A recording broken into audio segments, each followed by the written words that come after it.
నమస్కారం. ధర్మ సందేహాలు కార్యక్రమానికి సాదర స్వాగతం. ధర్మో రక్షత రక్షితః. ధర్మాన్ని రక్షిస్తే ఆ ధర్మం మనల్ని రక్షిస్తుంది.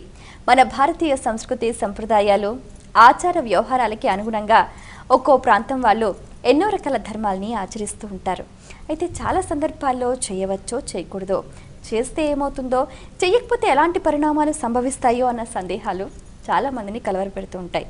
అటువంటి వారి ధర్మ సందేహాలకు శాస్త్రీయ సమాధానాలు అందించడానికి మన ముందున్నారు ప్రముఖ ఆధ్యాత్మిక యాత్రికులు, మీ అందరికీ సుపరిచితులైన డాక్టర్ కాకనూరు సూర్యనారాయణ మూర్తి గారు. వారితో మాట్లాడి మరిన్ని విషయాలు వారి మాటలో తెలుసుకుందాం. ఈనాటి కార్యక్రమాన్ని ప్రారంభిద్దాం. నమస్కారం అండి. నమస్కారం అమ్మా. మొదటి చూద్దాం అండి. అలాగే అరసవల్లి నుంచి రామకృష్ణ రాస్తున్నారు. అద్దె ఇళ్లలో వ్రతాలు యాగాలు చేస్తే వాటి ఫలితం ఎవరికి వస్తుంది తెలియచేయగలరు అంటూ రాస్తున్నారు. ఎవరు చేస్తే వారికి వస్తుంది. అద్దె ఇల్లు అనే అనుమానం ఎందుకు వస్తుందో ఈనాటి కాలంలో నాకైతే అర్థం కావడం లేదు. కానీ శరీరం కూడా జీవుడికి అద్దె ఇల్లే. ఈ శరీరంలో ఆయన ఉంటాడు, శరీరం పాడుపోయింది, ఇంకో శరీరాన్ని వెతుకుతూ వెళ్తాడు.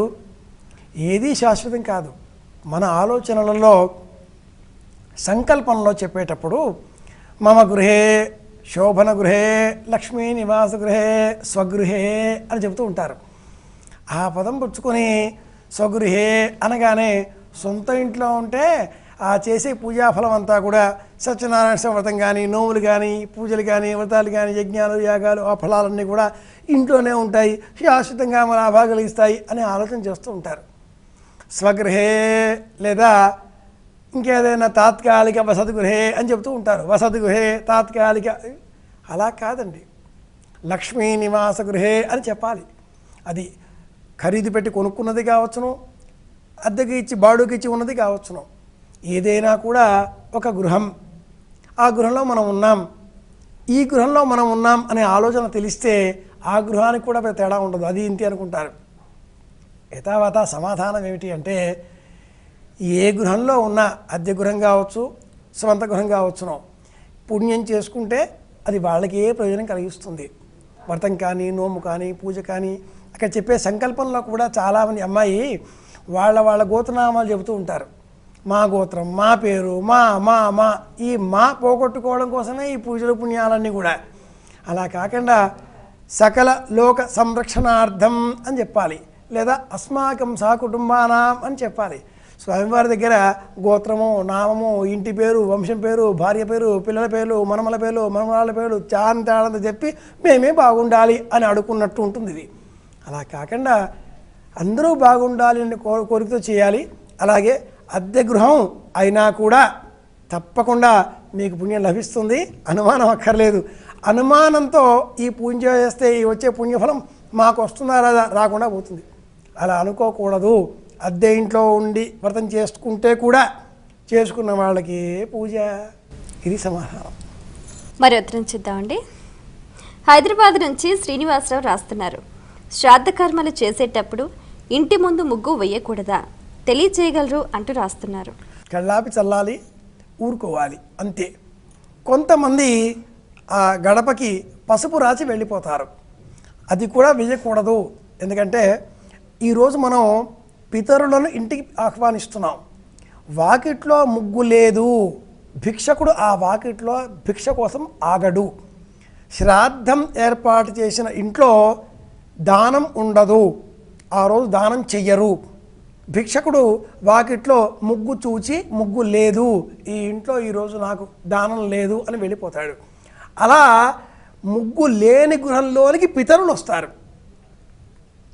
నమో వః పితరో రసాయ, నమో వః పితరో జీవాయ, నమో వః పితరో మన్యవే స్వధాయ. పితరులు ఎన్నో రూపాల్లో ఉంటారు. ఒక రూపమని మనం చెప్పుకుంటామా, మా తండ్రి, మా అమ్మ, మా నాన్న అనుకుంటామా? కాదు, పితర స్వరూపం అది. అస్తు స్వధా, అస్తు స్వధా. ఆ పితరులు ఏ వాకిట్లో ముగ్గు లేదో ఆ వాకిట్లోకి వస్తారు. అందుకే అమ్మాయి సందర్భం వచ్చింది కాబట్టి చెబుతున్నాను. శ్రాద్ధ నియమావళులలో వాకిట్లో ముగ్గు వేయకూడదు, ఒకటి. రెండు, దేవతారాధన నైవేద్యం మట్టుకు మాత్రమే చేసి ఆపేయాలి. మూడు, దేవతారాధన సమయంలో ఘంటానాదం కూడదు. నాలుగవది, వంట చేసే సమయంలో ఇల్లాలు ఆ వండే పదార్థాలను ఇలా గంటతో కలియబెడుతూ ఒక్కొక్కసారి గంటకు ఏదైనా గరిటకు ఏదైనా పదార్థం అంటుకొని ఉంటే దాన్ని కూడా ఇలా దులుపుతూ ఉంటుంది. అలా దులపకూడదు. ఒకవేళ దులపవలసి వస్తే నెమ్మదిగా ముద్దుతో చేత్తో తీయాలి. కానీ కొంతమంది ఆ గిన్నెకే అంచుగా ఇలా టక టక కొట్టేసి దులుపుతూ ఉంటారు. కొట్టకూడదు, శబ్దం చేయకూడదు. అలాగే ఇంకా చాలా శ్రాద్ధ విధి అంటూ బావిళ్ళ వాళ్ళు పుస్తకం వేశారు. వంట చేసే ఇల్లాలు ఒక వస్త్రం కట్టుకొని చేయాలి. ఇది ఇంకా చాలా కష్టమైన అంశం. ఈ రోజుల్లో ఎవరు చేస్తారు, ఎక్కడ పోయింది అదంతా కూడా మఠాల్లో పెట్టేసుకుంటున్నారు. మఠంలో శ్రాద్ధాలు పెట్టడానికి ధర్మానికి ఏ సంబంధం లేదండి. మఠంలో మీరు పెట్టే శ్రాద్ధాలు అది భోజనానికి సంబంధించినవి అవుతాయి, కానీ శ్రాద్ధ ధర్మానికి సంబంధించినవి కావు. అశ్రద్ధతో కూడుకున్నది. విషయానికి వస్తే మట్టుకు ముగ్గు నుంచి ఎక్కడి దాకా వెళ్ళారేమిటి అని అడగవద్దండి. సందర్భం అన్నీ చెబుతూ ఉంటాను. వాకిట్లో ముగ్గు వేయకూడదు. ఇది మాత్రం గుర్తుపెట్టుకుందాం. మరి ఉత్తరం చూద్దామండి. అలాగే ఆసిఫాబాద్ నుంచి శంకర్రావు రాస్తున్నారు. తీర్థం తీసుకున్న తర్వాత తలకు రాసుకుంటారు ఎందుకు తెలియచేయగలరు అంటూ రాస్తున్నారు. ఇప్పుడు తెలియకుండానే కొన్ని మనం తప్పులు చేస్తూ ఉంటాం. జన్మాంతర, ఇహ జన్మని, జన్మాంతరేవ 3 విధాలుగా కాయిక, వాచిక, మానసిక 3 దోషాలు చేస్తూ ఉంటాం. తీర్థం తీసుకున్నాక చెయ్యి కడుక్కోవాలి. చాలా చిన్న విషయం ఇది. ఆలయాల్లో తీర్థం ఇచ్చారు, అక్కడ చేయి కడుక్కొని నీళ్ళు ఎక్కడ దొరుకుతాయి? మళ్ళీ షఠారి పెట్టుకుని వస్తూ ఉంటాడు పురోహితుల వారు. అలాగే ప్రసాదం కూడా వస్తుంటుంది. ఈ చెయ్యి ఇలా ఎంచే పెట్టుకోవడం, ఇలా పెట్టుకోవడం ఏం చేయాలి? తెలియక గబిక్కిన నెత్తికి రాచేస్తూ ఉంటారు. తీర్థం తీసుకున్న తర్వాత తీసుకోవడం కూడా ఇలా కండువా తీసుకొని కండువాని 4 వరుసలు వేసి, ఇలా 4 వరుసలు వేసి దీనిని 2 చేతుల మధ్యన పెట్టుకొని తీర్థం పుచ్చుకోవాలి. ఆ పిమ్మట చేయి కడుక్కోవాలి. ఆ కడుక్కోవడానికి ప్రాంగణం అంతా ఇబ్బంది కాబట్టి కండువాతో తుడిచి ఆ పిమ్మట ఈ కండువాని ఉతకడానికి వెయ్యాలి. అంతేగాని ఇది తీర్థము పవిత్రమైనది కాబట్టి దీన్ని పొట్లకు రాచుకుంటాను, కళ్ళకి రాచుకుంటాను, శిరస్సుకి రాచుకుంటాను, ఇబ్బందులు పడుతూ ఉంటారు. ఈ తీర్థంలో పంచదార, కస్తూరి, పునుగు, జవ్వాజి అనేక ఇతర పదార్థాలు వేస్తారు. అలా వేసినప్పుడు ఈ తీర్థాన్ని తీసుకొని స్వీకరించిన పిమ్మట అలా నెత్తికి రాచుకోవడం, ఆ పిమ్మట చీమలకు, ఇతర క్రిమికీటకాలకు మనం ఆహ్వానాన్ని పలకడమే అవుతుంది. కాబట్టి తీర్థం తీసుకున్నాక ఈ తీర్థం చేతిని ఏం చేయాలండి అంటే తలకి రాచుకోకూడదు, అది దోషం. కండువాకు తుడుచుకోవాలి. లేని పక్షంలో చేతిలో జేబు రుమాల ఉంటుంది, జేబు రుమాలతో తుడుచుకొని ప్రసాదం తీసుకోవాలి. నిజానికి చేయి కడుక్కోవాలి అంటుంది ధర్మం. కడుక్కోవడానికి వీల్లేదు, తుడుచుకుందాం. అంతేగాని శిరస్సుకు కానీ పొట్టకు కానీ రాచుకోకూడదు అని గుర్తుపెట్టుకుందాం. నిజానికి శాలగ్రామ శిలావారి, శాలగ్రామ తీర్థమే తీర్థం. అది శుద్ధ జలం, అందులో ఇంకా ఏమీ ఉండదు. తీర్థం కూడా ఇలా మనం ఈ బొటన వేలు మడిచి, ఈ బొటన వేలుతో ఇలా మడిచి ఈ మధ్యలో మినపగింజ మునిగేంత ప్రమాణంలో ఉండేటంతటి నీటిని బ్రహ్మతీర్థం ద్వారా, దేవతీర్థం, ఋషితీర్థం, పితృతీర్థం, బ్రహ్మతీర్థం, ఈ బ్రహ్మతీర్థం ద్వారా పెదవికి తాకకుండా నాలిక పైన అలా గాల్లో వేసి తీసుకోవాలి. అది తీర్థం ఉంటుంది. మనం పెదవికి తాకిస్తే తీర్థము అప్పుడు అది చరిపిత చరణ దోషం అవుతుంది. నీటిని నమిలిన దోషం వస్తుంది. తీర్థం ఇలా పుచ్చుకోకూడదు. ప్రశ్నకి సమాధానం అంటే మట్టుకు తలకి రాచుకోకూడదు అని చెప్పాలి. మరి ఏం చేయాలి? జేబు రుమాలతో తుడుచుకుందాం. మరి ఉత్తరం చూద్దామండి. అలాగే పుత్తూరు నుంచి రామలింగరాజు రాస్తున్నారు. ఆలయ గోపురాలపై కలశాలు ఎందుకు ఉంటాయి తెలియచేయగలరు అంటూ రాస్తున్నారు. ఆలయ నిర్మాణం గొప్ప రహస్యం. ప్రపంచంలో ఏ సంస్కృతికి లేనటువంటి గొప్ప చరిత్ర భారతీయ సంస్కృతికి ఎందుకు ఉంది? ఇదిగో ఎందుకు ఉంది. ఆలయ నిర్మాణం కూడా అందులో ఒకటి. ఆలయ నిర్మాణంలో మూల విరాట్టు, యంత్రస్థాపన, ఆ మూల విరాట్టు అగ్రభాగానికి పై భాగంలో శిఖరం, ప్రత్యస్తము, ప్రకరి, పతాక 7 తంతెలలో ఉండే ఆ గోపురం పైన అర్ధభాగంలో ఉండేటటువంటి శిఖర బిందువు. శిఖరం శీర్షమిత్యాహు అంటుంది పద్మపురాణం. అది ఆ బిందువు ఎంతటి ఆకర్షణ శక్తిని అలా ఆకర్షింపజేసి అలా విగ్రహంలోనికి ప్రసరింపజేస్తుంది అంటే విశ్వాంతరాళంలో ఉండే శక్తి అంతా కూడా కేంద్రీకృతమై శిఖర బిందువు ద్వారా సూక్ష్మ మార్గంలో లోనికి ప్రయాణించి విగ్రహాన్ని సన్నికర్షగా ప్రసరింపజేస్తుంది. ఆ శక్తి అంతా కూడా నిబిడీకృతమై అడుగున ఉండేటటువంటి యంత్రంలో వచ్చి చేరుతుంది. కనుకనే ఆలయ నిర్మాణంలో గర్భాలయం, అంతరాలయం ఇలా చూస్తే మనకు ఆలయంలో ఉండే ఆ మూల విరాట్టు నిలుచుని ఉండగా, కూర్చుని ఉండగా ఉండే విగ్రహం కిరీటం, ఆ అగ్రభాగం బిందువు, ఆ బిందువుకు పైన శిఖరం శీర్షమిత్యాహు. దేవాయతనుడు అనే ఒకానొక గొప్ప భక్తుడు శ్రీమన్నారాయణమూర్తి గురించి తపస్సు చేశాడు. తపస్సు తర్వాత ఏం కావాలి నాయనా అని అడిగితే, ఏమీ అక్కరలేదు, నా శరీరం స్వామి నీకు నివాసం కావాలి అని కోరుకున్నాడు. శ్రీమన్నారాయణమూర్తి తథాస్తు అన్నాడు. అలా అన్న ఆ దేవాయతనుడి శరీరం ఆలయంగా మారగా అతడి శిరస్సు ఆ ఆలయం పైన ఉండేటటువంటి శిఖరం పైన ఉండేటటువంటి కలశంగా మారింది. అందుకే ఆలయం అంతా ఒక వ్యక్తి నిర్మించినా కూడా శిఖరం మాత్రం ఎవరి చేతనైనా కూడా వేరే వారి వద్ద డబ్బు స్వీకరించి ఏర్పాటు చేయాలి అంటారు. అలాగే శిఖరాన్ని అభిషేకం చేసేటటువంటి శక్తి సన్యాసులకు, యతీశ్వరులకు, పీఠాధిపతులకు మాత్రమే ఉంటుంది. వృద్ధాప్యంలో మరణానికి ఆసన్నమైనటువంటి వారు, 80 ఏళ్లకు పైగా ఉండేటటువంటి వృద్ధులు, శతాధిక వయస్సు గలవారు, సహస్రచంద్ర దర్శనం చేసినటువంటి వారు, ఇటువంటి వారి చేత శిఖర ప్రతిష్ఠ చేయిస్తారు. అంటే ఆ పిమ్మట వారికి ఇక ఊర్ధ్వమే, ఈ లౌకిక సంబంధాలు ఉండవు. ఇందుకని ఇంతటి సంస్కృతిని, ఇంత వేదాంతాన్ని ఆలయం పైన ఉండేటటువంటి ఆ శిఖరములు సూచిస్తుంటాయి. అన్నింటికంటే కూడా మించి ఆ శిఖరం యొక్క దృష్టి ప్రస్తారం ఎంతవరకు ఉంటుందో అంత పరగణ కూడా ఆ స్వామి ఏలుబడిలోనిది. మనం స్వామిని చూడలేకపోవచ్చుగాక, మన ఇళ్లలో ఉండి, వీధుల్లో ఉండి, ఎక్కడో ఉండి, కానీ ఆ శిరీషం, ఆ అగ్రభాగం, ఆ చివర చూడగానే, శిఖరం చూడగానే స్వామివారు దర్శనం. కాబట్టి లోని వెళ్ళడానికి వీలు లేకపోతే కూడా శిఖరం దృష్ట్వా, అందుకే శిఖరం పైన అగ్రభాగంలో ఈ కలశాలు, ఇవి కూడా 3, 5, 7 ఆలయంలో ఉండేటటువంటి వైశాల్యము, నిడివి, ఆలయంలో ఉండేటటువంటి ప్రధాన అర్చామూర్తి, ఆ అర్చామూర్తి ఏ ఆగమ శాస్త్ర నియమావళులను అనుసరించి అక్కడ స్థాపన చేయబడ్డాడో ఆ ఆగమ సూత్రాలకు అనుగుణంగా 3, 5, 7, 9 కూడా ఇలా ఏర్పాటు చేస్తారు. ఎప్పుడు కూడా ఇవి బేసి సంఖ్యలో ఉంటాయి. ఇది సమాధానం. మరి ఉత్తరం చూద్దామండి.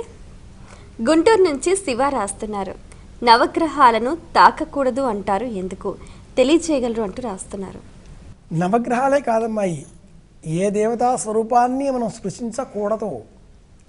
అన్ని ఆలయాలలో అర్చామూర్తులు ప్రధాన ఆలయంలో, అంతరాలయంలో ఉంటారు కాబట్టి మనకు తాకే అవకాశం ఉండదు, అర్చకుడు ఉంటాడు కాబట్టి. నవగ్రహాలు మట్టుకు ఆలయంలో ఈశాన్య దిగ్భాగంలో వేదిక ఏర్పాటు చేస్తారు. ఆ వేదిక మంటపం పైన ఈ నవగ్రహాలు పరివేష్టింపబడి ఉంటాయి కాబట్టి మనం ప్రదక్షిణ చేస్తూ వాటిని తాకుతూ ఉంటాం. తాకరాదు. లోపల ఆలయంలో ఉండే అర్చామూర్తి ఎంత పవిత్ర భావనతో ఏర్పాటు చేయబడి ఉంటుందో అదేవిధంగా అర్చామూర్తులు ఈ నవగ్రహ సంబంధితంగా కూడా భావన చేయాలి. వీటి కింద కూడా యంత్రం ఉంటుంది. తాకితే దోషమా అని కూడా అడుగుతూ ఉంటారు. మేమేదో పుణ్యం చేసుకుందాం, ఇలా తాకి నమస్కారం చేద్దాం అంట. నమస్కారాలు రకరకాలు, తాకకూడదు. ఎందుకని అంటే ఆ విగ్రహం క్రింద ఒక యంత్ర శక్తి నిక్షిప్తమై ఉంటుంది. లక్షల జపం చేసి ఆ యంత్రాన్ని పెట్టి దానిపైన ఈ విగ్రహాన్ని స్థాపన చేశారు. ఆ యంత్రంలో వచ్చేటటువంటి శక్తి, యంత్రం కింద ఉండేటటువంటి అనేక దినుసులు, అక్కడ వేసేటటువంటి గంధకము, తునాగరము, ఇంకా అభ్రకము, మైక, పాదరసము, వీటన్నింటి కలయిక చేత, ముఖ్యంగా గంధకము, పాదరసము, ఈ రెండింటి కలయిక చేత ఒక ఉష్ణశక్తి ఏర్పడుతుంది. ఏర్పడ్డ ఆ ఉష్ణశక్తి ఆ విగ్రహానికి ఓ తేజస్సును ఇస్తుంది. దాన్ని మనం తాకినందువల్ల అంతటి ఉష్ణశక్తిని, అంతటి తేజస్సును మానవ శరీరం భరించలేదు, తేజోవిహీనమవుతుంది. అది శరీరం, రెండు కూడా నష్టపోతాయి. కాబట్టే తాకకూడదు. ఆ గంధకము, అలాగే పాదరసము మెర్క్యూరీ, ఈ రెండింటి కలయిక వలన గొప్ప ఉష్ణం తేజోవిద్ధం అవుతుంది అక్కడ. దాని మీద మనం ఈ విగ్రహాన్ని పెడుతున్నాం. పైగా మధ్యలో విద్యుత్ వాహకంగా రాగి యంత్రం పెడుతున్నాం. ఈ ఆధునిక దృష్టితో మనం చూస్తే వచ్చే వేడిని శరీరం భరించలేదు కనుక కూడా తాకొద్దు అంటారు. ఇలా కూడా చేద్దాం. దృష్ట్వా, చూస్తే చాలు. నవగ్రహాలు, నవ ప్రదక్షిణలు తాకితే ఏవో పాపాలు పోతాయి, ఇదంతా దోషం అండి. తాకకూడదు. పాపమైన పుణ్యమైన మన మనస్సు సంకల్పం చేస్తూ ఉంటుంది. అలా ఆలయంలో ఉండే నవగ్రహ మంటపం చుట్టూ ప్రదక్షిణ చేద్దాం, దర్శనం చేసుకుందాం. జపా కుసుమ సంకాశం కాశ్చేపేయం మహద్యుతిం తమోరిం సర్వపాపఘ్నం ప్రణతోస్మి దివాకరం దధి శంఖ తుషారాభం, ఇలా నీలాంజన సమాభాసం వీటిని స్తోత్రం చేద్దాం. మననం చేస్తూ ప్రదక్షిణ చేస్తే కోరుకున్న కోరిక నెరవేరుతుంది. తాకితే నష్టం కలుగుతుంది. ఇదిగో ఇన్ని కారణాల చేత వద్దన్నారు. తాకరాదు, ఇది సమాధానం. మరి ఉత్తరం చూద్దామండి. అలాగే పలాస నుంచి పద్మావతి రాస్తున్నారు. కుబేరుడు, లాఫింగ్ బుద్ధ ఇద్దరూ ఒకటేనా, తెలియచేయగలరు అంటూ రాస్తున్నారు. రెండింటినీ మనం ఒకటిగా భావన చేయరాదు. కుబేరుడు పౌరాణిక విజ్ఞానాన్ని అనుసరించి అష్టదిక్పాలలో ఒకడు, ఉత్తర దిక్కుకు అధిపతి, నర వాహనుడు, మనిషి పైన వాహనంగా చేసుకున్నటువంటి వాడు, మనిషిని వాహనంగా చేసుకున్నటువంటి వాడు ఉత్తర దిక్పాలకుడు కుబేరుడు, అలకాపురి నగరాధీశుడు. లాఫింగ్ బుద్ధ చైనా సంస్కృతిలో వాళ్ళ ఆలయ ఆగమ లేక పగోడా సంప్రదాయాలను అనుసరించి, వాళ్ళ పౌరాణిక కథనాలను అనుసరించి ధనాన్ని రక్షించేటటువంటి ఒక విగ్రహ స్వరూపం. ధనం అనే సంబంధం ఉన్న కారణం చేత లాఫింగ్ బుద్ధ కుబేర ఒక్కటే అని చాలామంది సందేహపడుతూ ఉంటారు, అనుకుంటూ ఉంటారు. అలాగే లాఫింగ్ బుద్ధ చైనా ఫెంగ్షీ అనే వాస్తుశాస్త్రాన్ని అనుసరించి మనకు లభించేటటువంటి 13 వస్తువులలో ఒకటిగా భావన చేస్తూ, ఆ లాఫింగ్ బుద్ధాన్ని ఇంట్లో పెట్టుకుంటే కూడా డబ్బు వస్తుంది. ఏం చేసినా డబ్బు కోసమే కదండి, డబ్బు వస్తుంది అనే ఆలోచనలు చేస్తూ ఉంటారు. పెద్ద మూట భుజాన వేసుకొని ఇలా ముందుకు పోయేటటువంటి ఆ విగ్రహాన్ని చూపిస్తూ ఉంటారు. నిజంగా కుబేర విగ్రహాన్ని మనం చూడాలి అంటే అలంపురం దేవాలయంలో సప్తమాతృకలు బ్రాహ్మి, మహేశ్వరి, కౌమారి, వైష్ణవి, వారాహి ఇలా సప్తమాతృకలు, ఆరంభంలో కుబేరుడు, చివరగా గణపతి, ఇలా 9 విగ్రహాలు చెక్కబడి ఉన్నటువంటి అపురూపమైనటువంటి చిత్రాన్ని ఆ ఆలయ కుడ్యంలో ఉండేటటువంటి స్థలాన్ని మనం చూడవచ్చు. అక్కడ ఆ కుబేరుడు పెద్ద ఉదరంతో చతుర్భుజుడే ఉంటాడు, నరవాహనుడిగా దర్శనమిస్తాడు. ధనానికి కాపలా కుబేరుడు, ధనాన్ని తీసుకుపోయేవాడు కుబేరుడు. వివేకం మనదే. అక్కడ ఆ మూట వేసుకొని వాడు తీసుకువెళ్తున్నాడా, ఇక్కడ ఈ కుబేరుడు రక్షిస్తున్నాడా ఆలోచన చేద్దాం. రెండూ ఒకటి కారు. ఏ సంస్కృతికి ఆ సంస్కృతి భిన్నమైనది అని చెప్పుకోవాలి. మరి ఉత్తరంలో వారి సందేహం చూద్దామండి. అలాగే రామచల నుంచి నాగవల్లి రాస్తున్నారు. కొన్ని ఆలయాలలో మహిళలకు ప్రవేశం లేదు, ఎందుకు తెలియచేయగలరు అంటూ రాస్తున్నారు.